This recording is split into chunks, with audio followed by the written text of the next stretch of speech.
pamoja na Bwana. Wasahiri Bwana, wasahiri. Inua mikono yako kwake aweza yote. Msalabani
mioyo yetu, vinywa vyetu na hata mawazo yetu yakini yowadhi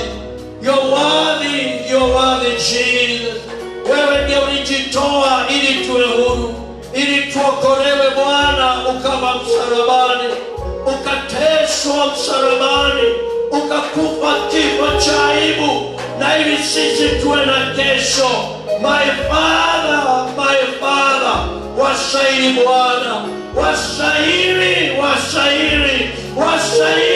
kimbilio letu.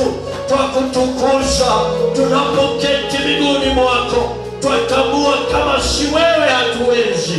Asante Bwana, pokea sifa na utukufu. Katika jina la Yesu tumekiri na tumeungama. Tumshangilie Yesu wema. Naomba tuketi katika uwepo wa Mungu wa rehema. So karibuni sana, na Mungu mwema akutende mema yale amekusudia kukutenda.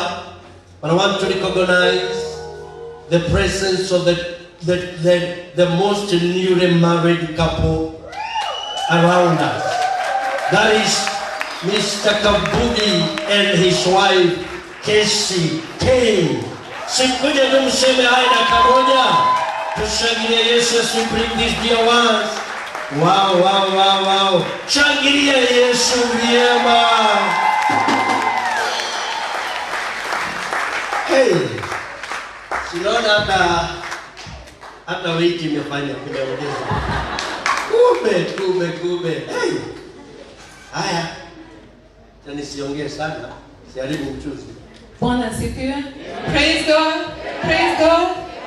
Man, God is good all the time. We are so grateful to be here this morning. I am Mrs. Kabugi for the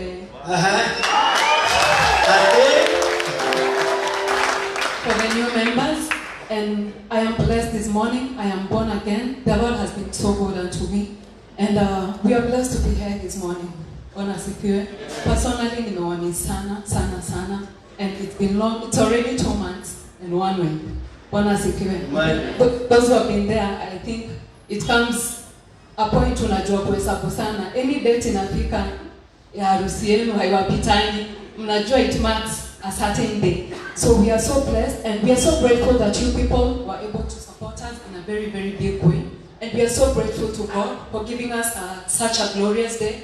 The ones who are there were witnesses, and we really glorify God for that. Bwana asifiwe. May God richly bless you. May God lift you. May God expand your territory. Amen. God bless you. Praise God, church. I'm Mr. Mr. Kabugi. And I thank God for this day. I'm born again, and we fellowship at Nairobi Calvary Temple. I'm so grateful for everything you people have done for us. You supported us so much. So we thank God for you so much. Amen.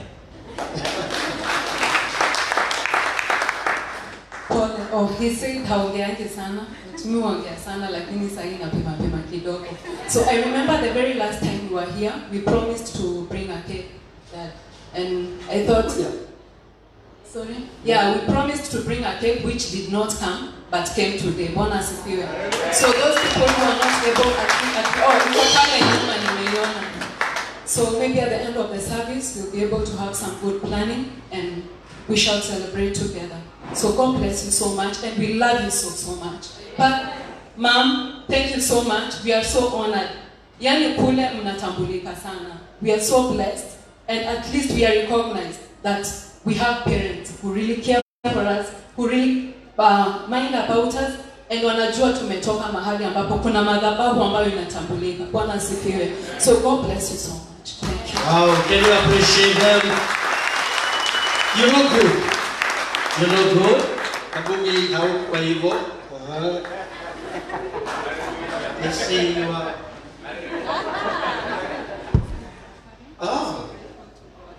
They have come with a thanksgiving offering to God. I want to relate it to the treasury. God bless you. God bless you. God bless you. Hallelujah. I'm excited wakati naona watoto wangu wakifaulu. Tunaomba ufaulu kabisa na Mungu wa rehema ambariki sana. Leo tuna mambo kadha tutafanya tukimalizia. So I'll try to, I don't know what to do. I don't know, honestly I don't know. You remember, I understand, nilisikia Mrs. Wawero, that is my wife, aliweza kumuongoza katika maombi ya kutamatisha wiki ya kuvunja madhabahu ya umaskini. And so that is why sikurudia, kwa sababu I know you did it, and I heard you did it. I was in the office. Na Mungu wa rehema akubariki. We are on 21 days ya kuvunja patterns zile zimekuwa zikitufuata. Today we have the last message, because on Sunday coming tutakuwa na wakati wa celebration. Hallelujah. I believe some things are happening in our lives. Ni kweli. Wiki hii tumekuwa tukivunja umaskini. Leo tunataka kujiandaa na ujumbe ule Mungu ameniwekea ama ameweka kwa moyo wangu. Tunavunja mambo matatu. We are breaking today, we are breaking the patterns of sickness and disease, curses and death. Na naona kuna watu hawashikanishi. Kama unaweza saidia jirani yako umuulize, ulikuja kanisani? Mwangalie tumuulize, ulikuja kanisani? It is good to be your brother's keeper. Now, we want to go to the word of God because we have very limited time. Na tuna baadhi ya mambo mengine tutafanya.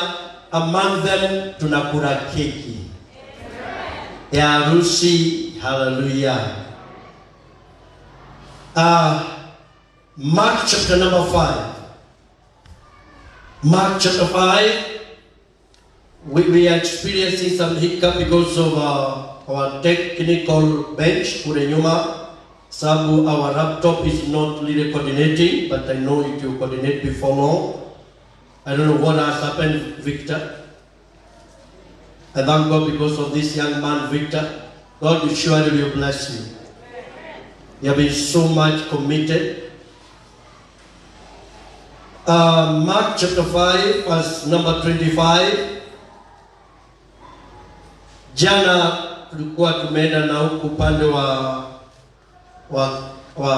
Joska na huko chini na mke wangu, na tukirudi tukapatana na Mama Sami. Wale unakumbuka dada anaitwa Mama Sami mweupe, na akatutuma salamu. Akatuambia tusalimie kanisa, she's doing well na familia yake. Mark chapter 5, I'm reading verse number 25. And a certain woman which had an issue of blood 12 years, and had suffered many things of many physicians, and had spent all that she had, and was nothing bettered, but rather grew worse. When she had heard of Jesus, came in the press behind, and touched his garment. Verse number 28. For she said, if I may touch but his clothes, I shall be whole. And straightway the fountain of her blood was dried up, and she felt in her body that she was healed of that plague. And Jesus, immediately knowing in himself that virtue hath gone out of him, turned him about in the press and said, who touched my clothes? Who touched my clothes? Verse 31. And his disciples said unto him, Thou seest the multitude dragging thee, and say thou, who touched me? And he looked around about to see her that had done these things. But the woman, fearing and trembling, knowing what was done in her, came and fell down before him, and told him all the truth. And he said unto her, Daughter, thy faith has made you whole. Go in peace and be whole of your prayer. May the Holy Ghost give us to understand the word in Jesus' name. Wapendwa, hii mambo yote Mungu alituanzisha wakati alipoanza kutufundisha jinsi ya kuvunja mikataba na mambo yale yanatuzuia. Kumbuka mwezi wa 11, we are also breaking anything that can imekuwa ikishikilia watu wetu wasije wakafika tamati zao. Nataka nikuombe mpendwa, uwe na wivu. Wivu from English translation inaitwa the zeal ama jealousy. Maandiko inasema the jealousy of God you perform it. Kuwa na wivu nawe ya kwamba after you, wale generation who are coming, they will not suffer what you have suffered. Listen, people of God, umaskini unaanzishwa na mtu ama failure and inafuata watu. Success inaanzishwa na mtu and afterward vizazi vinafuata vinashinda.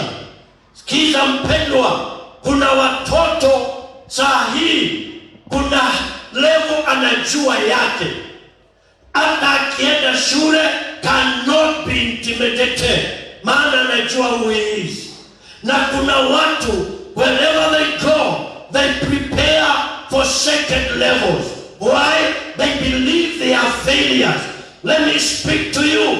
Nikwambia, failure is here, success is here. When you understand ya kwamba umeitwa ushindi, go for nothing less but ushindi ule Mungu amekuitia. Hallelujah. So today tunataka kushambulia hao matatu: sickness, curse of the law, na ya tatu inaitwa kifo ama mauti. I want to go a bit quickly because of time. Taenda pamoja na nimeshukuru Bwana imerudi hapo chini. Let's get where we are going. After the scripture, sickness and disease, magonjwa haya. Maandiko inasema in the book of Exodus chapter number 5:26. Naomba Mungu akupe teachable spirit, maana nitakibia kiasi. Exodus chapter 5:26 inasema, and say, that is God, if thou wilt diligently hearken to the voice of the Lord thy God, and you do that which is right in his sight, and I will give ear to his commandment, and keep all his statutes.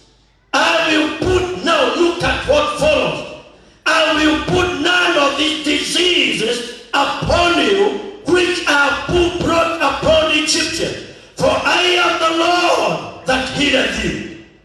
Sikiza mpendwa, Mungu akaambia Waisraeli, na leo anatuambia ya kwamba kama tutashika sheria zake na kuenenda kwa njia zake, Mungu akaahidi ya kwamba kuna magonjwa ya Wamisri Come on, niseme tena, kuna magonjwa ya Wamisri na Mungu akasema sitayawekelea juu yako.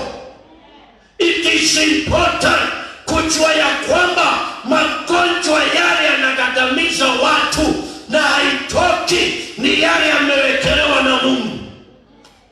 Kama haijawekelewa na Mungu, yakiwekelewa na Shetani, that says, my God, I am the Lord that healeth you. Shetani anakuwekelea, Mungu anakuponya. That is why kama watoto wa Mungu, healing is our portion. Niseme tena, healing is our portion. Na nashukuru Bwana, tulipoingia 2020, Roho Mtakatifu akasema ni mwaka Mungu atatuponya. Wengine tumepata corona, lakini kabla wende hospitali, Mungu amekuponya corona. For I am the Lord that healeth you. Hallelujah. I am the Lord that healeth you. And I want to decree and declare, Gospel Revival Center, magonjwa ya Wamisri, it is not our portion. I say it is not our portion. Hallelujah. Thank God. Maana pia tuna nafasi, ukiteleza kidogo na ujikuta umekosa kutenda mapenzi ya Mungu, Mungu anasema ya kwamba nikimbilie, nikusamehe dhambi kwa sababu ya damu ya Yesu. Nasema kwa sababu ya damu ya Yesu tuna ushindi wa Bwana, na siogopi kusema corona is one ya magonjwa ya Misri, na kwa sababu the Lord is our healer every day. He will heal you. He will heal your bones. He will heal your blood. He will heal everything pertaining to you, because he's the Lord that healeth us. Hallelujah. That is why you will not die of cancer. I say you will not die of cancer. You will not die of high blood pressure. You will not die of diabetes. You will not die of tuberculosis. Why? The Lord, He is your healer. Hallelujah. Let's move on down there. Now the fulfillment of this happened, so that God atimize kile amesema. We are down there, my sisters. First Peter chapter 2 verse 24. Who his own self, that is Jesus Christ, bared our sins, on his body on the tree, that we, being dead to sin, should live unto righteousness, by whose stripes, come on, by whose stripes we were, not we are. Come on, not we are. We were healed 2,000 years ago. Hatuponi sahi. Mwanielewa? Hatuponi sahi. Kile tunafanya, magonjwa yakiingia, tunaenda kwa account, tuna withdraw healing. Ila ilifanyika 2,000 years ago. Can I talk to somebody? You are already healed. Jesus alishughulikia mpaka magonjwa ya 2090. Hallelujah. Ilo mkono wako wa kuume sema, I am free from diseases. I am free from diseases. I am free from sickness. I am free from sickness. Sema magonjwa ya kwetu, Magonjwa ya kwetu yale yanaua watu wa uko, haitaniweza. For you are the Lord that healeth me. Amen. Hallelujah. I see brother Moriga nauliza, lakini mimi sijapona. Nani anakuambia ulipona? I love this. Kuna dada moja anataka mama Victor, mama Maureen, just stand. Just stand, Mama Maureen. Huyu dada alikuwa na kisukari na ilikuwa mpeleke kaburini. Do you know you never know the Lord that healed until akuponye? Yeah, sure. How is she now? She's free. Macho yake yakasemekana lazima ifanye operation. Tukaenda na wazee hawa. Mlikuja na nani kanisani leo?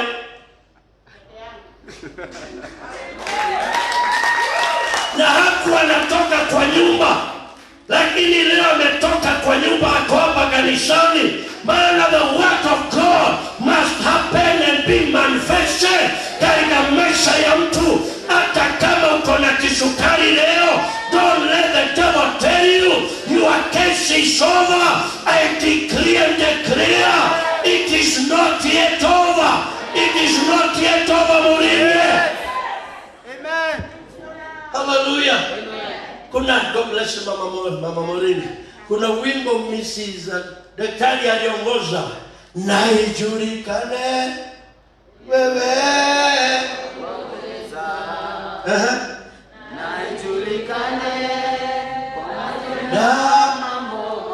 Anapenda kupitia nani? Mungu atajulikana kupitia ng'ombe, ni kupitia wewe. That is why kaugonjwa kakija kamekuja kuleta ushuhuda. Hey, nakumbuka Mrs. Wabogo mwingine. Hey, simama dadangu. Wewe una Rebecca bwana kila siku. Amen. She came to me crying. Akaniambia amedamoniziwa TB. Look at her. Hey, she's healed and powerful. She's becoming beautiful and beautiful. Maana shetani akikuguza, sikiza mpendwa, maandiko ya Mungu inasema mwizi anakuja aibe, aharibu, lakini Yesu anasema nimekuja wawe na uzima, na uzima tele tele.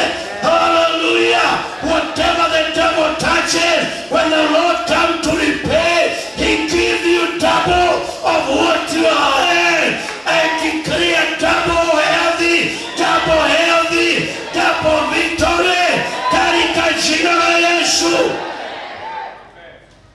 Hallelujah. That is why sickness is not our portion. Na kama baba yako alikuwa na TB, don't wait to die with it in Jesus' name. Kama alikuja na alikuwa na kisukari, haitakuguza, na ikikuguza ni julikane anatenda makuu. Number two, curse of the Lord. I love this. I wish you can understand. This is the power to pray. This is what helps you to declare and declare. Now, curse of the Lord. Hizi ni laana za kweli. Laana ni nguvu inakupinga usifike hatima yako. Are you there? What does the Bible say? Galatians chapter 3 verse 13 to 14. Christ has redeemed us from the curse of the law, being made a curse for us. For it is written, cursed is everyone that hangs on a tree. Now I am seeing the redeemed one. Oh, yes. I say I'm seeing the redeemed one. Ara kama kwenu kuna laana gani? That says the word of God. Yesu amekukomboa. I say Yesu amekukomboa. Kama kulingana na neno la Mungu lisioweza kudanganya, hauko chini ya laana ya kwenu. Kama kwenu hawaolewi, I decree and declare, hiyo laana itakupata. Nasema itakupata. Why did Christ redeem you? Verse 14. That the blessings,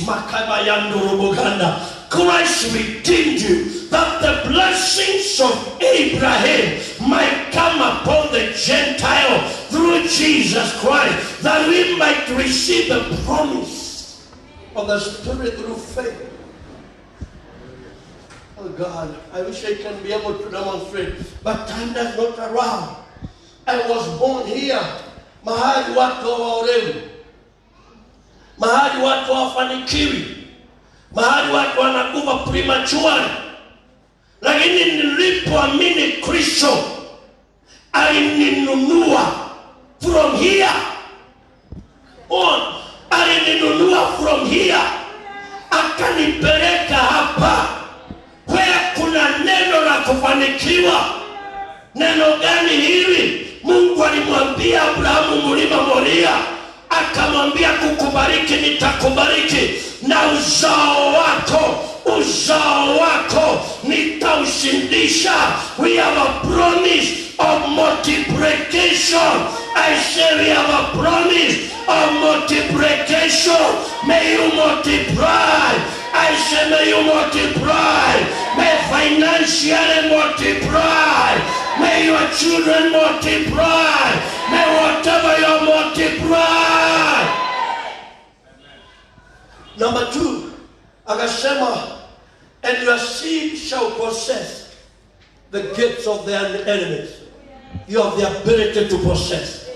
And I want to stand with this word. Nitangazie walio hai, no losing the battles. I say no losing the battles. May you be the winning side. Vita vyote vyacha kwako. May you win the battle in Jesus' name. Wale wanapigana na wewe, ninakunyanyua nafasini mwako katika ulimwengu wa kiroho. Wote watatoroka, wewe hautatoroka. May you receive the ability to be only above. And finally Mungu akasema, na dunia yote itabarikiwa kukupitia. Mpendwa, mkono wako ni wa baraka. Nasema mkono wako ni wa baraka. Na mkono wako wa kuume, unua mkono wako. Sema, Bwana Yesu, huu mkono utalisha wengi, ili wajue wewe ndiye Mungu unatenda makuu. Laana zote za kwetu zile zimesimama mbele ya ndugu zangu na dada zangu, natangaza leo, hamutaniweza. Maana Kristo alifanyika laana ili mimi niingie katika baraka zilizoahidiwa Abrahamu. Laana za Kenya hamuniwezi. Laana za Afrika hamuniwezi. I am free. In Jesus' name. Hallelujah. And that is who you are. I say that is who you are. You are free to God be glory. Finally, roho ya kifo. Allow me to say this which is important. When we're talking about death, death ni kutoka kwa mwili. Na mauti ya pili ni kutenganishwa na Mungu, which we are not a part of, because we are born of God. Now, nisikize, it is not how many years you live on earth, because hiyo watu wengi wanafikiri. I'm not talking ya kwamba utaondoka kwa mwili, lakini kuna kifo kinakujaga prematurely, kinakukata from your purpose. Kuna watu wanaweza ishi 30 years. Jesus aliishi 33 years ndani ya mwili. He was God. After 33 years akasema, I have finished my work. I want to go home. Methuselah alikaa 969 years. Alibakisha 1 years agonge 1000 years. But the Bible says nothing much about it. Listen mpendwa, napoongea juu ya hii kifo, not necessarily a mwili. Anything which detach you from your purpose, it should not come to life. If God amekupea maono ya 100 years, may you live that 100 years. Kama Mungu amekupea ya 80, live to the fullness one, so that you may fulfill your purpose. Hallelujah. Now, how do we conquer them? By knowledge. Listen, nimekuja kujua, see, every death is God's death. Some of them, they are devils. Why? You don't understand. Knowledge is the power to victory. Look at what the Bible says. Hebrews chapter number 2 verse 14. Inasema, for as much then as the children are partakers of flesh and blood, he also, that Jesus Christ, himself likewise took part of the same. Now look at what follows after they have followed. That through death, through he might destroy him that had power of death, that is the devil. No, listen. No, listen. If you destroy aliye na uwezo wa kitu, hata kama kitu kiko kinakutisha, kama unaidhea, ukichukua bunduki utoe risasi, utaogopa ile bunduki tena? Kuna nini nasikiaga, I don't know how true it is, ya kwamba kuna wanasayansi wanajua ukifuga nyuki, unakuja na gunia iliyo majimaji, unaihang around, nyuki zinakuja zinasting kwa ile gunia. Wajua nyuki kidunga mara moja inaachaga nini yake pale. So zile nyuki zinakuwa powerless. Hata ikikushika haiwezi kukundunga. Why? Nini yake haipo. Ama useme kwa mfano, ukutane na ubwa kubwa, lakini ujue iling'olewa meno. Will you fear it? No. Ama ukutane na nyoka kubwa, lakini umejua liling'olewa meno. My friend, utaishika kama puppet. Why? It is powerless. Now listen, the devil who had power over death was destroyed for you and for me. So, kifo haina vitisho tena. Nasema kifo haina vitisho tena. Ukikutana na mganga akwambie nitakuua, mwambie fanya haraka, maana kifo nitatoka kwa mwili nikimaliza kazi yangu. Kabla nimalize, hata muniroge sitoki ngo. Hallelujah. Na ndio nasikia niambia kanisa ya Gospel Revival Center, hatukuziki. I say hatukuziki wewe. Na ukimaliza kazi tutakuombea uende. Hallelujah. Kwani kuna haja ya kukaa mpaka unachoka? Mama wangare, unafika mahali wanakuanua ekoyo nake. Mara kuane kama ikuanoraga. Can you interpret it? Anakuanoa.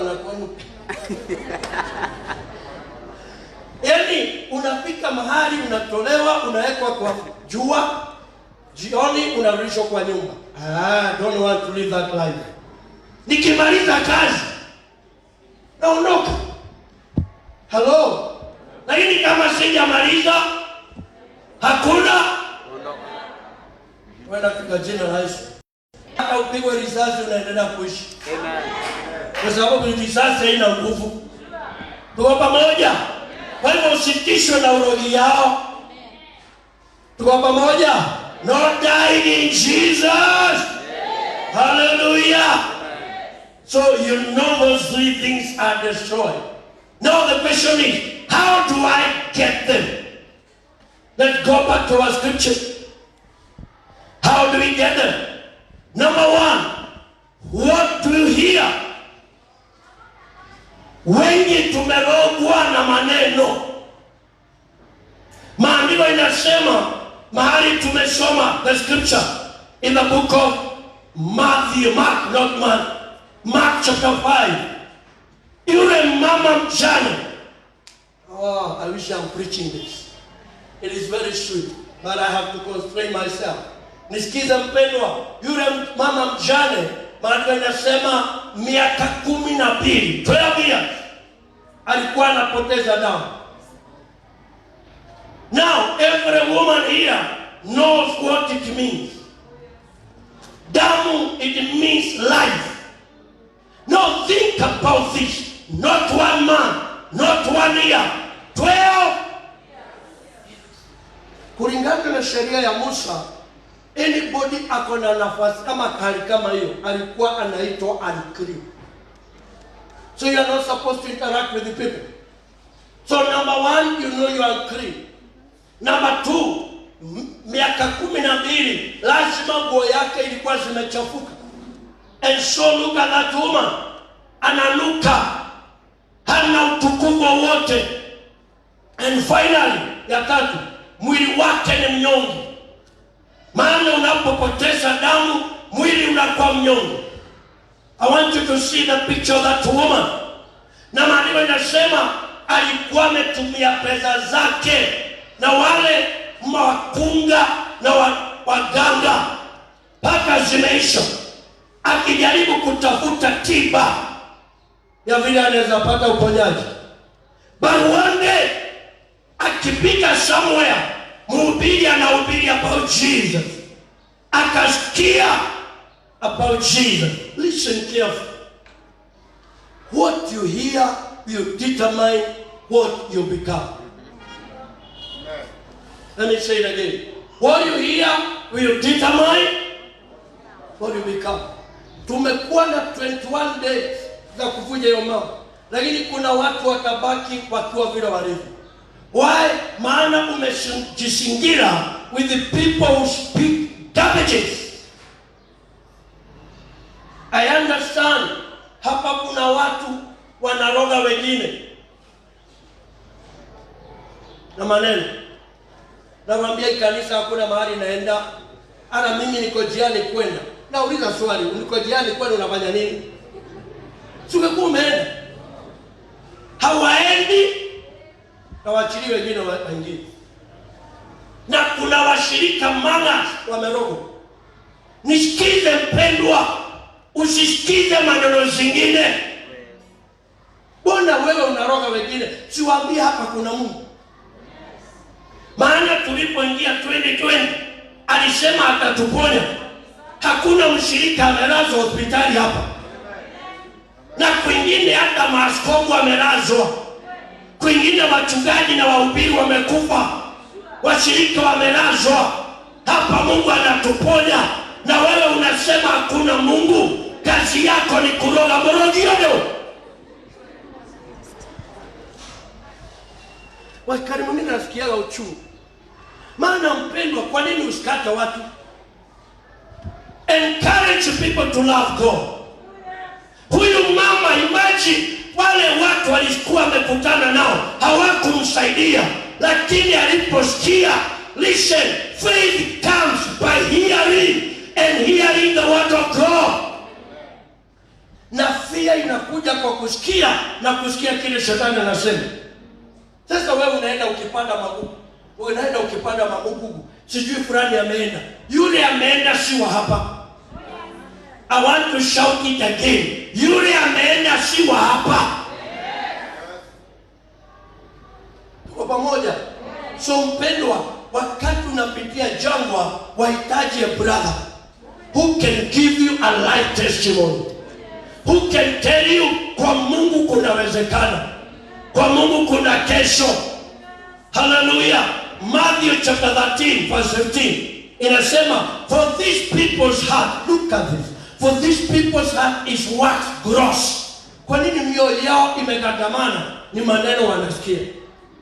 Please let me tell you, mpendwa, gather with Jesus. Nasema gather. Mkikutana mahali kwa ushirika, ongeeni ya Yesu. Ya bibi yae ni nzuri, lakini haitaleta ukombozi. Their ears are dull of hearing, and their eyes they are closed, lest at any time they should see with their eyes, and hear with their ears, and should understand with their heart, and should be converted, that I heal them. Look at it, mpendwa. Uponyaji wako haukuagi bali. Lakini maneno unasikia, I beseech you katika jina la Yesu, walk out of some people.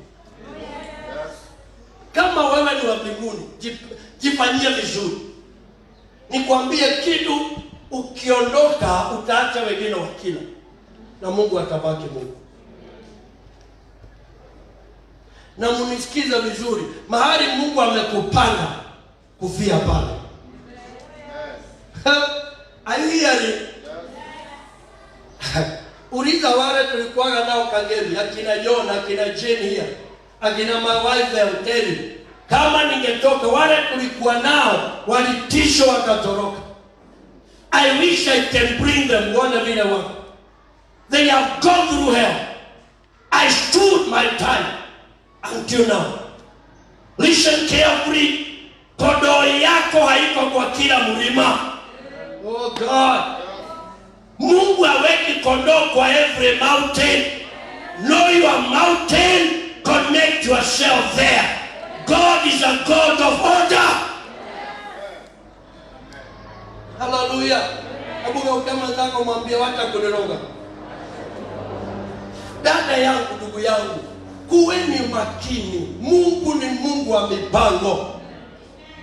Mungu nasema ni Mungu wa inaniumiza ya kwamba mtu anasema mimi nakaa nyumbani maana nilisikia nikasikia. Wewe unarogwa na mtu kae nyumbani. Dada yangu, ndugu yangu, please may you strengthen yourself. One time David had to encourage himself in the Lord is God. Wale wako karibu nisikize. Hallelujah. Nipungia mkono. Sikiza mpendo. Si mmekutana hapa? Nauliza swali, si mmekutana hapa? Yes. Mama Kani, ulikuwa unajua mama hauko unamjua? Hasa ukweli ni unajua kama ameokoka? Sasa hujaokoka mama Kenya. Yesu alisema hivi, kondoo zangu wanajua sauti yangu. Ninasemaga hivi, ni mimi tu najua nilisikia sauti. Hata usijui kama alisikia.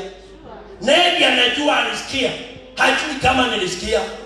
Huyo mko na yeye, haujui kama ni agent. Hallelujah, nikae chini. Nasema hujui kama wa shetani akuzuie. Bwana Mungu anaubarikiwe. Haujui hata ukiona akiomba akilia, hata maejenti analia. Good. Hallelujah. Wewe ndiye unajijua wewe. So don't ukasema useme maana ni mama Kenya ameniambia lazima iwe ni Mungu. Asisemi mama Kenya msimuone mseme I'll give you an example. Si hata kuna obedi agent. Yeah, sure. Tuko pamoja. So wewe jijue, kaa sawa sawa na Mungu wako. Tukikutana kama atuongea Yesu, hiyo ingine jiwekee wewe. Hiyo ingine akina Deacon wa Joy, sijui wamechunana na mke wake. I don't want to know. I am not a counselor. Wangapi wanataka kuona Mungu maishani mwao? Haya, chunga. Nasema chunga. Kuna watu Yesu ndiye alisema hivi, si nini? Najua Italia. Wanafanya hivi. Wanakaa. Hawaingii na watoki. Ukija kuingia unaambia huko si kuzuri. Wako hapa. Na wewe unafikiri ni kawaida. Kama mtu kama huyo na unaona matunda yako, sukuma. Ondoa. Kwa pamoja. Maandiko inasema ufalme unapingwa na wenye nguvu ndio wanauteka. Moyo wako uwe na nguvu dada. Kwa pamoja. Mungu atubariki. Amen. Hallelujah. Chunga maneno unasikia. Ujiulize inakuletea imani ama woga. I need the word inaweza niletea imani. Why? I need to see the promises of God katika maisha yangu katika jina la Yesu Kristo. Na unajua kile kinanishangaza wapendwa, haukukuja na mtu. Na kama kuna mtu alikuleta akuache. Mwambie si umenileta, niache. Hallelujah. I love Mama Victor. Mama Victor, kuna mtu alinajua, sitakwambia ni nani. Alimwambia si wewe unileta revival, nilifika. Niache. Kuna watu kama hao naambia nimefika niache. Imagine umechongezwa mahali kuna maji. Ukienda kukunywa anakuchapa. Ukienda kukunywa anakugonga. Anakuonyesha macho ya chura. We, unaona maiga masiura matigira ya ng'ombe inywe? Macho ya chura haizui ng'ombe ikunywe. Kuna macho ya chura lakini tutakunywa. Katika jina la Yesu Kristo. Hallelujah. Number 2.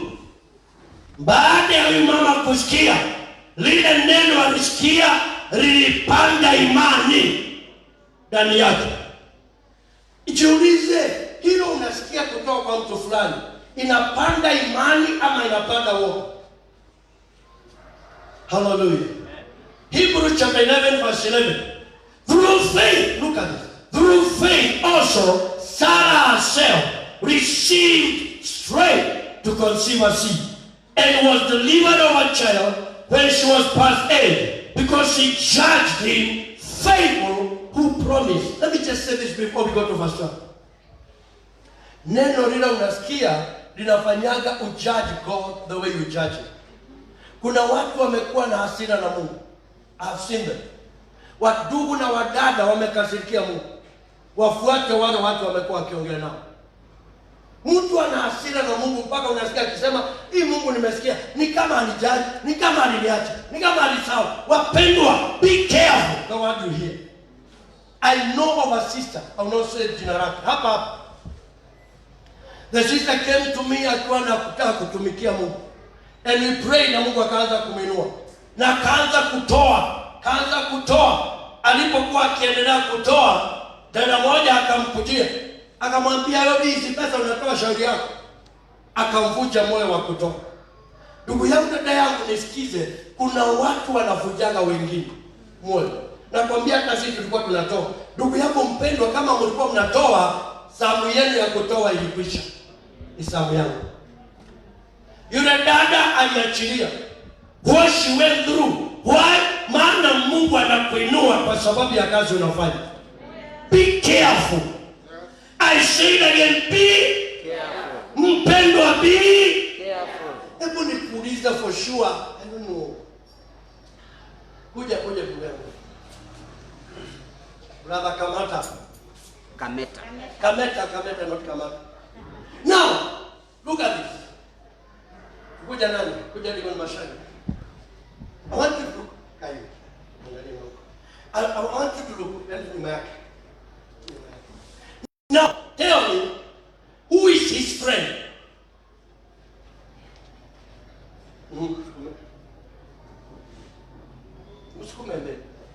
Ni nani rafiki yake? Ni mimi ama ni Ligon Mashani? Ni Ligon Mashani. Why? Anamsukuma.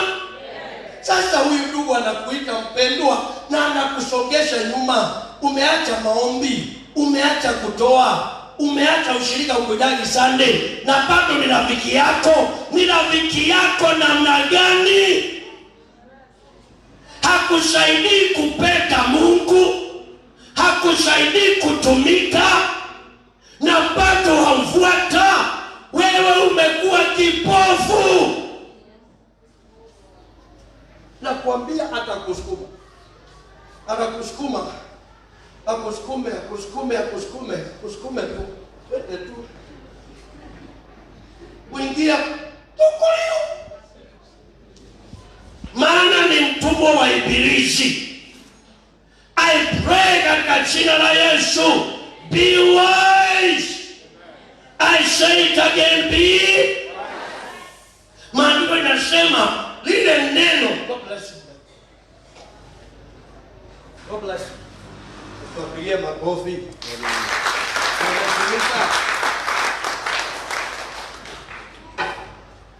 Lile neno walisikia, alisikia yule mama. Ama Sarai alisikia, lilizaa imani ndani yake. Na ile imani akiwa amepita wakati wa kuzaa, ikampa uwezo wa kupokea mbegu. Nisikize mpendwa, ile maneno tunaneneana ya imani inakutiaga uwezo. Inakutiaga nguvu ya kusema lazima nifanikiwe. I need a brother tukikutana ataniambia don't my brother, don't my sister, we are going to prosper. Why neno linasema hivi? Tunataka watu kama hao. Mkikutana, mkiona shamba mnasema tunaamini Mungu tutaipata. Tunaamini Mungu tunanunua. Ndugu yangu, with God all things are possible. Tuko pamoja. Naomba Mungu atupe watu. Tunaenda na huko Ukambani, tunaona mashamba, tunasema wewe toa kini na mimi nitoe hii, tunanunua. Lakini si watu tu wanakuambia haiwezekani. Come out of such people. You need people who can build you in Jesus' name. Amen. Give us verse 12. Through therefore springing there even of one, and him as good as so many are the stars of the sky multitude, and as the sun which is upon the seashore innumerable. Hebu angalia, mama alikuwa kama maiti, lakini kupitia nini? Halo, kupitia nini? So angalia mwenzako, mwambie kupitia imani ndio tutakuwa mamilionea hapa. Sisi tumekuja mapepo ya umaskini. Lazima imani iweko sasa. Tuchanganye imani na neno. Anza kuona ukiwa na shamba. Kanyaga hizo ukitafuta shamba. Haleluya. Nasema kanyaga hizo ukitafuta. Nashukuru Bwana kwa sababu ya imani. Jana we had a beautiful meeting hao viongozi, the CMC. Na tukaformulate ya kwamba next year December tunataka kuwa shambani mwetu Gospel Revival Center. Na wana maono makubwa, wanasema over 20 million. Wapendwa, itawezekana. Maana baada ya kuhubiriwa kuna hatua ya imani, kuna kusonga katika jina la Yesu. Haleluya. Na tukiingia mahali petu, wengine wenu mtaingia kwa manyumba zenu. Ili muwe maradro na maradredi. Katika jina la Yesu. Neno lile la unabii tumeachiliwa hapa. Tunaenda kulipokea 2021. Katika jina la Yesu. Haleluya.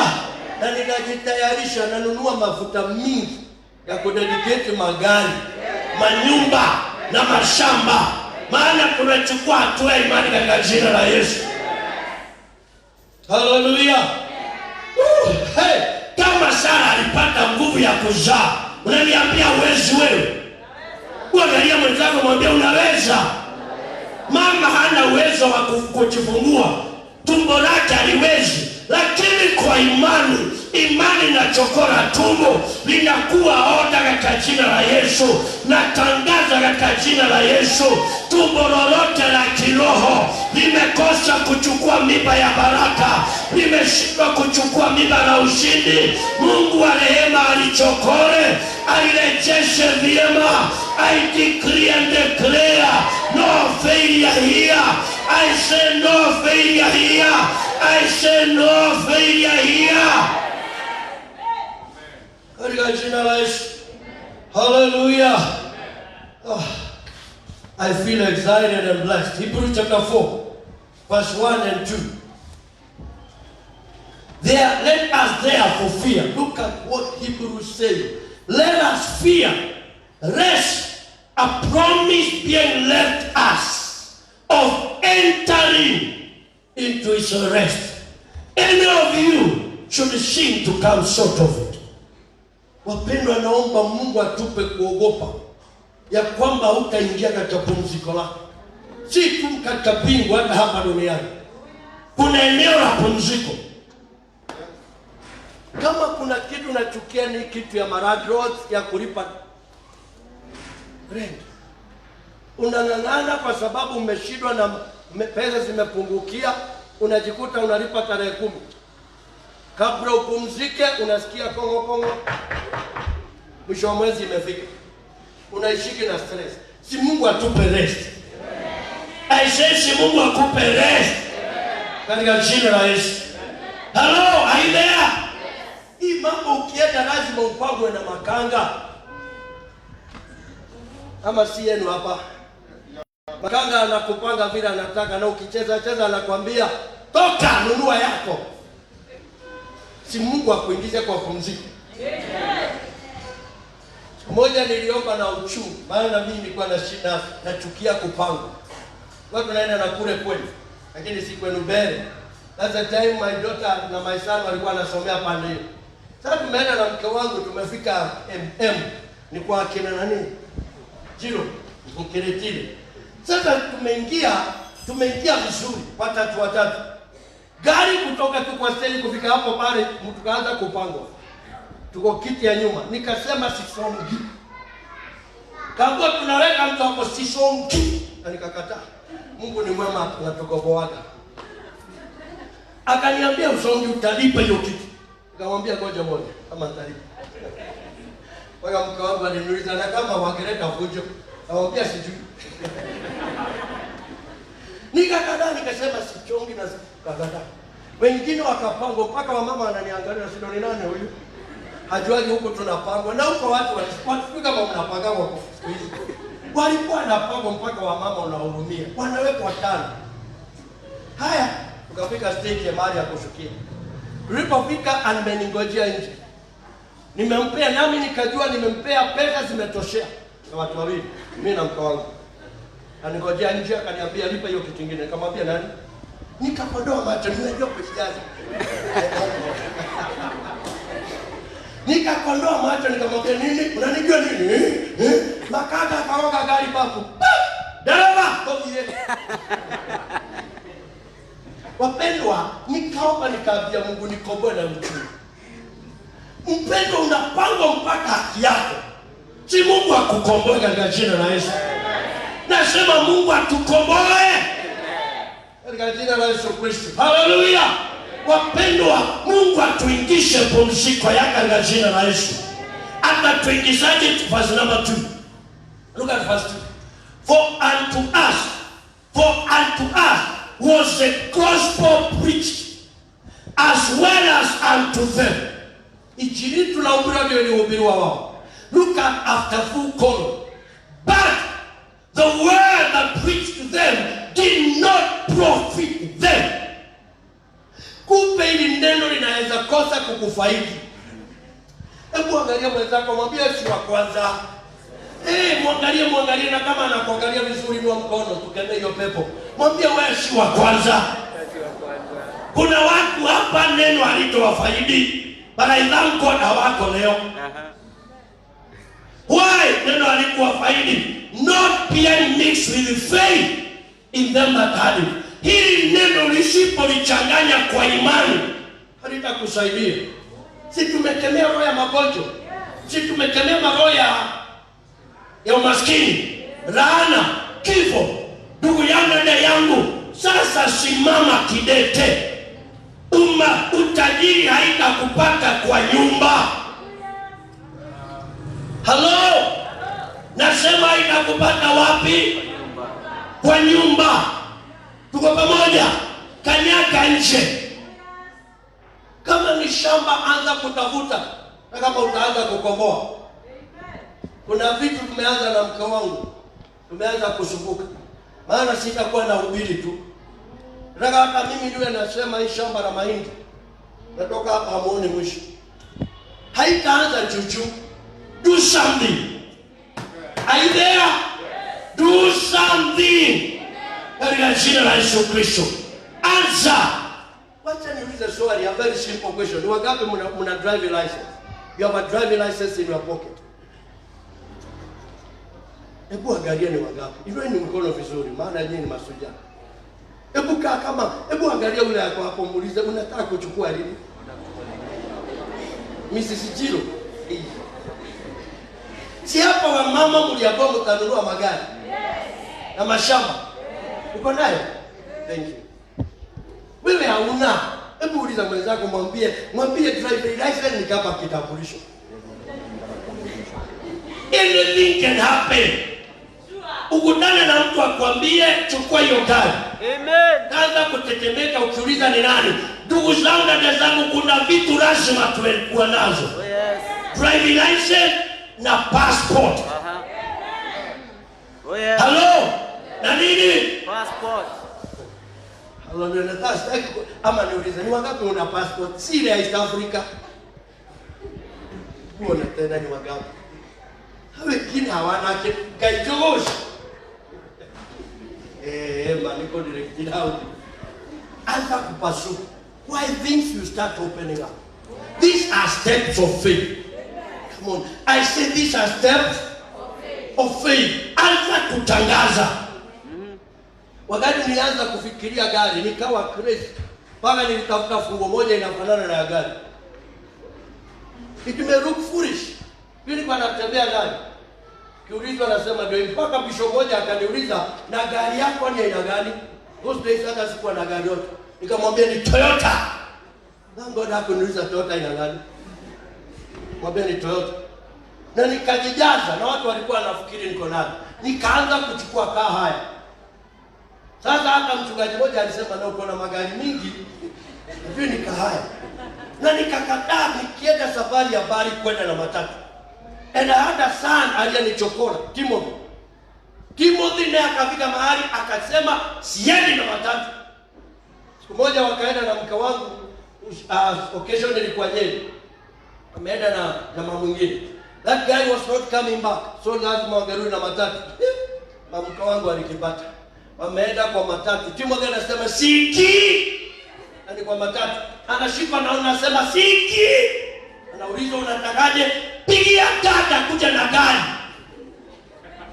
Na wakati niko na gari ya kahaya. But the boy became violent. Baada kuingia kwa matatu. Siku moja tuko na yeye hadi kukodoa macho hapa Githurai. Tumetoka hapa. Kufika Githurai, Timothy anasema, "Daddy, tunaenda na matatu, niko visiendi." Maka nilikakodoa macho na mwambie tunaenda naye. Kini nile akujijaza. We need such sons. The boy alisukuma mpaka hadi to pray a prayer. Listen mpendwa, kuna mashida inakusukumaga mpaka unasukuma muujiza wako. Na ninaomba ikukalie katika jina la Yesu. Hali ya starehe sio nzuri, Mungu atuondolee katika jina la Yesu. Hata hao maradro waanze kutochokora. Hello, tuko pamoja. Tulikaa nyumba kamoja Kangeti kalikuwa kanakaa confusion. Nimeambiwa na hao wazee ni hame na kataa. Nashindwa sasa na ni pesa kidogo. Acha ni chokoro. Baka nakuambia vijana tulikuwa na kashamba tunapata mahindi. Sade moja walikula mahindi yetu ndio iko bichi. Wanauliza wanasema hatukuli hii, tunakula hii ya pasi. Wanakata wanachoma. Nikaanza kuona ninafukuzwa huko. Mungu afanye ufukuzo. I know God want to bless us. Maana inasema walichanganya, hawakuchanganya neno na nataka tuanze kuchanganya. Nasema changanya neno na imani. Hello, changanya neno na imani. Katika jina la Yesu Kristo, unapoamuka jitabiria makubwa. I want to say what I'm hearing in the spirit. There is no failure here. There is no failure here. I say there is no failure here. Ni vile hatujachukua hatua ya imani toward our promises in Jesus name. Na Mungu lazima atupe katika jina la Yesu. Hallelujah. Nakumbuka kama wakati ulianza maono ya kuwa milionea, mkuu na Mungu wakaanza kwenda wanachimba mambo na huko Nakuru. Naivasha ama wapi? Na huko nalo wanachimba mpaka wanatumia mapicha. Pasta tuko karibu kupata hizo mizigo. Unaweza fikiri hamkupata katika ulimwengu wa asili, hamkupata katika ulimwengu wa kiroho. Kuna mahali mlipata. Sasa ni kwanza kutangaza. Don't allow the devil kukwambia you are a failure. You are not a failure. Hello. Kuna mambo tulipanda miaka kadhaa imepita na iko karibu kulipuka. I know whatever tumefanya ndani ya Bwana, it is never in vain. Itakuja kuzaa matunda katika jina la Yesu. Haleluya, haleluya. Changanya neno na imani. Ukisikia ni kutoa, ukisikia ni kutoa, na utoe sawa sawa, na usiogope. Ndugu moja kwa Amerika today anaitwa Martin, wako Amerika na mke wake na familia yake. Martin alikuwa anavuta mkokoteni, my wife can tell. Alikuwa kuwa wale wa marikiti, akaja akaokoka. Martin akasikiza neno. Tukiwa Kangemi, he was a brother in Kangemi. Alikuwa wakaliwa ameinuka kiasi, anapiga kamera, anapiga video. Listen, akaanza kupiga video, akashikana na wale watu walikuwa wanapiga video. In fact, some of them died. Martin alikuwa ananiambia tukiwa na fundraiser hapa kanisani wakati nilikuja Githurani. Akanitolea ushuhuda kanisani ya kwamba tukiwa na fundraiser siku moja, nilisema hata kama una pesa usikose kuja. Piga makofi na nguvu wengine wakitoa. Nasema kupiga makofi, maana nitavuna kupigwa makofi. Oh, yes. These things are crazy. Listen how God works. Martin akachukua hilo neno. Aliniambia wakati wa kupiga au kutoa, alikuwa anapiga makofi mpaka anasimama. Fulani ametoa 10,000, unapiga. Mpaka watu wanashinda, na wewe unatoa ngapi? Wapendwa, don't fear what they are saying. What happened? And mrefu. Sasa what happened with Martin? Wakati wa Moi, wakati Kibaki walikuwa wanapigana na Moi, kukawa kuna mkutano ulikuwa Ukambani. Martin akaenda na kamera yake. Wakati Kibaki anachapa na askari wa Moi, Martin akachukua vitu vizuri, akapeleka kwa NTV. Ikawa haya. Kibaki alipoona akasema ni nani walileta hii? Ndio Martin akaitwa. Martin akawa sasa wanaenda na Kibaki wakati wa kampeni. Kibaki alipoingia 2002, akamchukua Martin akawa mmoja wa President Press Unit. Martin wakati Kibaki anaenda America, Martin anaenda 2 weeks before. That is how the boy grew. Today as I'm talking to you, Kibaki alipoacha 10 years, Martin akawa ameconnect America. He's now living in America with his family. Why? Alichukua neno moja, akasema nitapanda kupigia wengine mikono. Maana huwezi pigia wengine na Mungu akose siku moja kufanya upigiwe. So usijidharau. However you are, take a step of faith. I say take a step of. Acha kujiona maskini, anza kujiona tajiri, anza kuongea kama tajiri, anza kutembea huko wakubwa wanaendaga. Si niseme jambo ninasemaka watu wanaona kama ni kawaida. Mama Kenya umeingia huko hivyo. Naomba wiki hii. Amen. Uko na nafasi. Si lazima uwe na pesa. Yes, amen. This is how we grow. Hizo maduka za bei kali, ingia. So nisaidie ukaoga mtu mwambie ingia. Kuna anointing na kushikaga. Ingia huko. Ingia Hilton, naomba wiki mtu fulani ingie. Amen. Nashukuru Bwana akuitizaji kitambulisho kuingia. Ni ujasiri unakanyanga, ninakwambia unaenda unaketi. Ukiketi wewe wanakuja wakati wanakuita saa ama madam. What do you take? Mwambie where is the washroom? Usimuulize choo. Uliza ama ladies ama gents. Utaonyeshwa. Chukua begi yako Mama Kenya, kanyaga Majestic. Ukifanya nini useme step number 1. Nimefanya nini mahali wakubwa wanafanyaga? Amen. Walk out. Wait, angalia wewe kamwambie I'm coming. The truth haujadanganya Mama Koi. Even if I come after 10 years,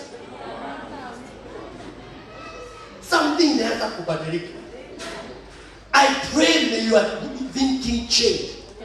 I say may your thinking change. May your understanding change. Niulize swali lingine. Ni wangapi wako na account kwa bank? You have a bank account somewhere. Hey, imagine mpaka hiyo kuna watu hawana kaimwadhani. Sasa Mungu atakubariki aje? Na hata wewe mwenyewe uone ukibarikiwa. Kufungua account ni bure. Na kama ni posta. I command you katika jina la Yesu. nenda ufungue account somewhere. Na wale mko na biashara hata kama ni ya pesa kidogo, don't get money to me, tuweke kwa bank, nenda toa jioni. What am I doing? I am starting to take a step of faith. Najua kuna watu wamechoka, pastor umeongea sana hiyo. Hii nitaiongea mpaka ingie ndani yako. You know why hii maono lazima tujenge. Laika jengwa na maskini. Na wewe ndio utajenga. Nasema wewe ndio utajenga. Katika jina la Yesu Kristo. Finally nimalize wapendwa. Maandiko yanasema give us down there. What do you say within you? Unasemagaje nini ndani yako? Mpendwa, listen. I can speak so many things until uanze kujiongelesha. Until uanze kusema mambo ndani yako. This woman said, if only I can touch the hem of the garment of Jesus. Aliposema hivyo, kukazaliwa the jitu. Ile jitu, the giant inaikainuka. I want you to hear me, people of God. There is a giant within you. I said there is a giant within you. Imenyamazishwa na mambo hilo unapitia. May that giant arise in Jesus' name. Huyu mama mkongwe ananuka, anaraana. Aliposema ndani yake, I will arise. What happened? She got strength. Akaanza kusukuma watu, akishoka mahali Yesu wako. Naomba upate nguvu, vizuizi vyote visukume katika jina la Yesu. Mpaka akafikia pindo la vazi ya Yesu. Can I say something as I conclude? Bekifanye hivi. Sikiza hivi. Lile, yes, kuna theology. I know there is a theological interpretation ya vazi, ya hem. Ya kwamba hapo ndio kulikuwa kunafungwa kegere, hapo ndio kulikuwa kunafungwa urim and thurim. Those are theological issues. I don't want to go theological. I want to do kile tunaita allegorical interpretation. I believe huyu mama alisema any part ya Yesu ina upako. Nikimgusa uso una upako. Nikimgusa mabega ina upako. Nikimgusa anywhere una upako. Lakini uso unalindwa. Why? Because there are levels. Akajua uso siwezi fikia, bega siwezi fikia, lakini kule chini nobody take care. I thank God every one of us here kuna level yako ndani ya Yesu. Usijidharau how you are. You may think you are weak, lakini ndani ya Yesu there is a level. Wengine wacha waguse uso, waliyekubalishwa uso. Wale wa mabega wachana nao, lakini somewhere ninaweza gusa Yesu. Muguze, hata kama ni kutoa shilingi moja, na ndio uwezo wako, toa na usiogope. Whatever, but make moving. Listen carefully, this is it. Na unisikiza ninamalizia. Kuna watu tuko na nguvu ya kukimbia, wanakimbia katika hii safari. Kuna wengine nguvu yao ya kutembea, but they are still moving on. Kuna wengine ni kupiga magoti, but they are still moving on. Kuna wengine ni kutambaa, but they are still moving on. Kuna wengine hawana uwezo wa kukimbia, hawana uwezo wa kutembea, hawana uwezo wa kutambaa, but they can roll. Roll, my friend. Roll katika jina la Yesu. But you know you are making a progress in the kingdom. Don't allow anybody to intimidate you. Make a progress katika ufalme. However you are, gusa Yesu kwa imani yako. Iwe ni imani ya shilingi 2, gusa Yesu. Wengine wakitoa maelfu, gusa Yesu kwa level yako. Nasema gusa Yesu kwa level. And don't allow anybody to intimidate you. Hallelujah. Maandiko ya Mungu inasema, nimalize na hii. Akang'ang'ana, akagusa pindo la vazi ya Yesu. Yesu akauliza, nani amenigusa? Maandiko inasema, wakasema tumekusukuma. Lakini huyu mama alipogusa Yesu, uponyaji ukaingia mara moja. Naomba imani ya mtu inuke hapa. Kataa kuangamizwa na kile wamekupangia. Mama alikataa kuangamizwa na hii damu, akasema nitaishi, nitangaze wema wa Bwana. Natangaza katika jina la Yesu. Inuka mpendwa kiroho, inuka dada, inuka ndugu. Kataa nyumba yako kuangamia, kataa maisha yako kuangamia, kataa hali yako kuangamia. Yesu yu hai, nasema Yesu yu hai, na kuna tumaini kwa wanaotumainia Bwana. I call on you friend, the same Jesus aliyeguswa na huyu mama, he is alive today. I say he is alive today. Hallelujah. Live to become the great woman. When she was going back home, alikuwa narudi na ushuhuda. I believe akisonga pale mbele, watu walikuwa naona mama mchafu, mama useless. Maana mpendwa, unapoamua kuona Mungu, kuna watu watakusema, kuna watu watakusimanga, kuna watu watakusengenya. But I don't care. All that I need, it is to touch the Lord. I call on you sister, vunja mipaka. Nasema vunja mipaka. Imani na vunjaga sheria, imani na vunja mipaka. I decree and declare, we have to make it no matter what. No demon, no force of darkness will terminate our vision. We will live according to God's purpose. Huyu mama akarejea kwao akiwa na afya. The same Jesus ako hapa nasi. Unaweza rejea na tumaini lako, unaweza rejea leo na ushindi wako. All that you need ni kuvunja mipaka. Vunja mipaka. Nasema vunja mipaka. Vunja mipaka ya kwenu, vunja mipaka ya familia, vunja mipaka yote. Inuka to your possession katika jina la Yesu. Simama na miguu yako.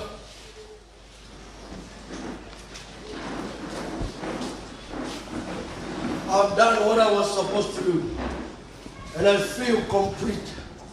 Wewe ndio utachukua neno ama uliache. But let me tell you, the devil will never leave you until your license say, I have to see my maker. This woman alisema ndani yake, if only I can touch his garment, I know there is a giant within you, and you can arise in Jesus' name. I want to pray for you. Inua mkono wako wa kiume mbele ya Bwana. Baba yangu na Mungu wangu, ulinituma na hili neno ya kwamba lazima tuvunje chochote kimeinuka kutuvunja, kile kimeapa kutumaliza. Tuna ahadi ya ushindi. Naombea huyu binti, naombea huyu ndugu ya kwamba hatavunjika, hatavunjika, hatavunjika. Msaidie Bwana. Ulisaidia mama huyu aliyekuwa na mwanadamu for 12 years. My God, she went back with a testimony. Naombea huyu mpendwa, let him or her go back with a testimony. I see a testimony. I speak a testimony. I speak a testimony.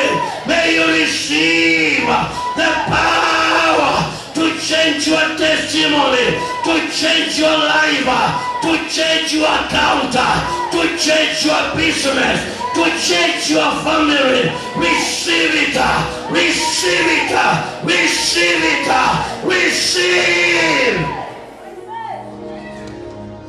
Na mikono miwili mbele ya Bwana. Sema, Bwana Yesu, kwetu kuna ugonjwa, unaujua, unajua kile tupitia. Kama huyu mama nimeteseka ya kutosha. Ninasema leo ninainuka kubadilisha kila wanajua kwetu, kila wanatuonaga. Ninakibadilisha katika jina la Yesu. na wanaonijua wataniona nikiwa na ushuhuda of what God can do. I receive the ability. I receive the power. In Jesus' name. Nimeomba na nimeamini. Amen.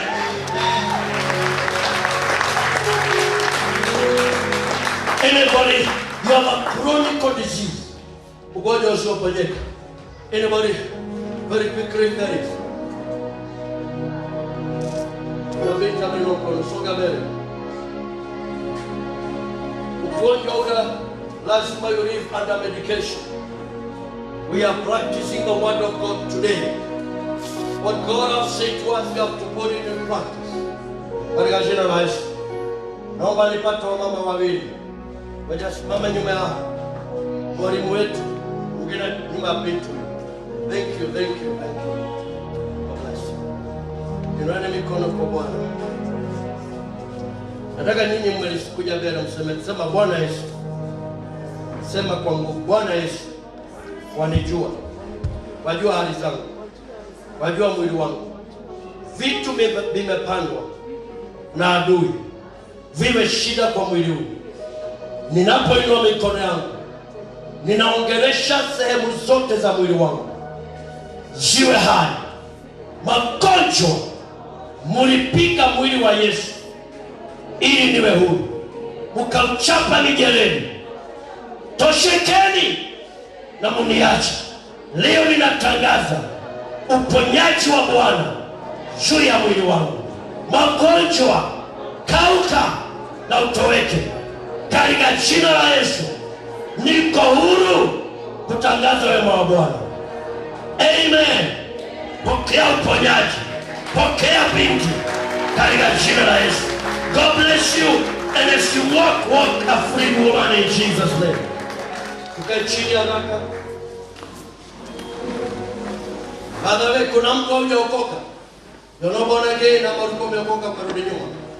Anybody? Thank you. Now, we want to give our offerings very quickly and our tithes.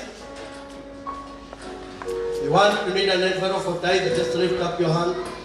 You need an envelope for first fruit, just lift up your hand very quickly. You cannot break poverty until you become a tither. Wale mnataka kuifanya through M-Pesa, that is the account. Just channel your money, and if possible, you channel it through Equity Bank. If you can't channel it through Equity Bank, just follow the step there.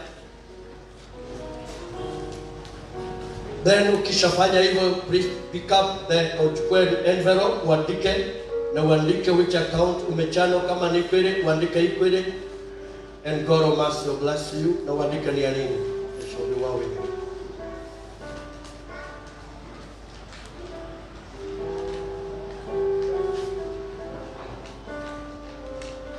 I want to make an announcement very quickly, if you can listen to me.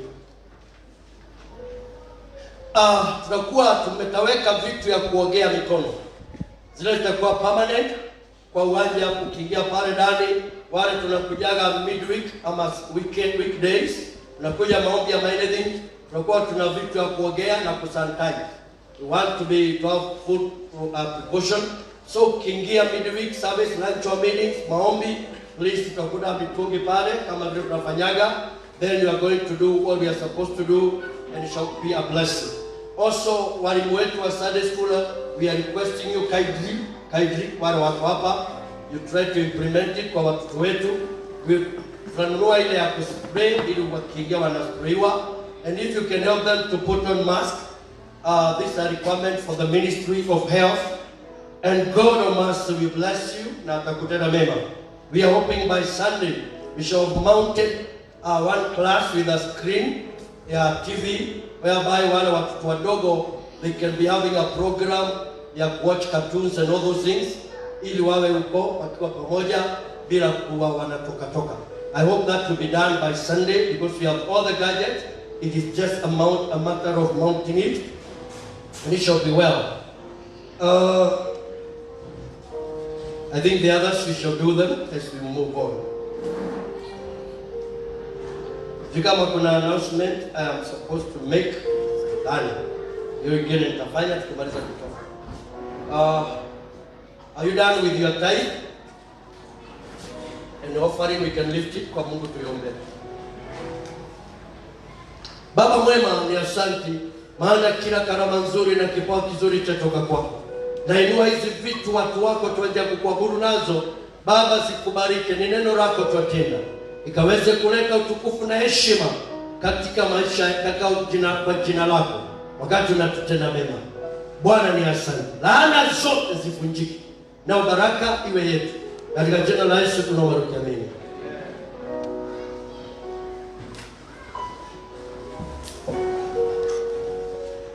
Fanya haraka tukitoa hatutatoka. We have two more announcements I want to make. So after we give you, sit down for a minute so that I may do the last two announcement very quickly.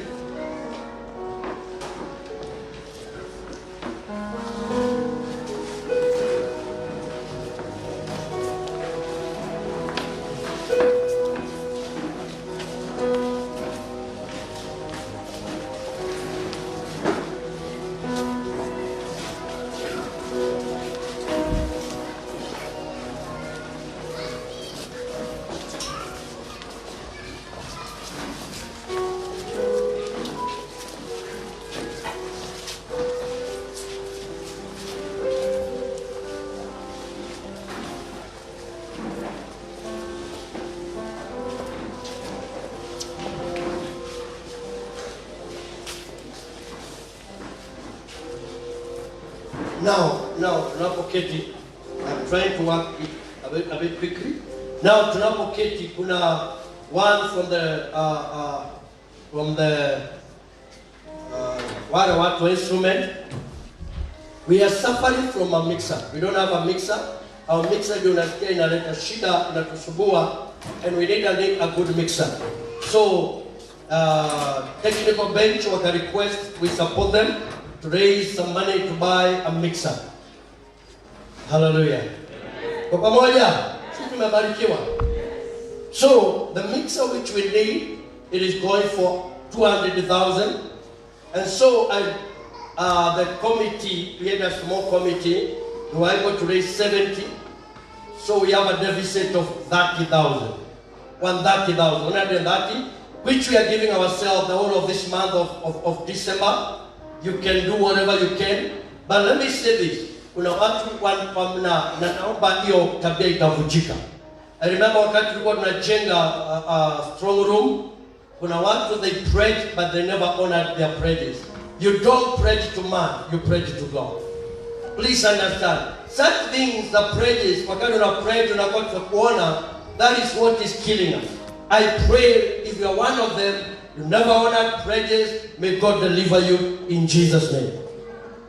So we want to do very quickly. I don't know kama viongozi mko set.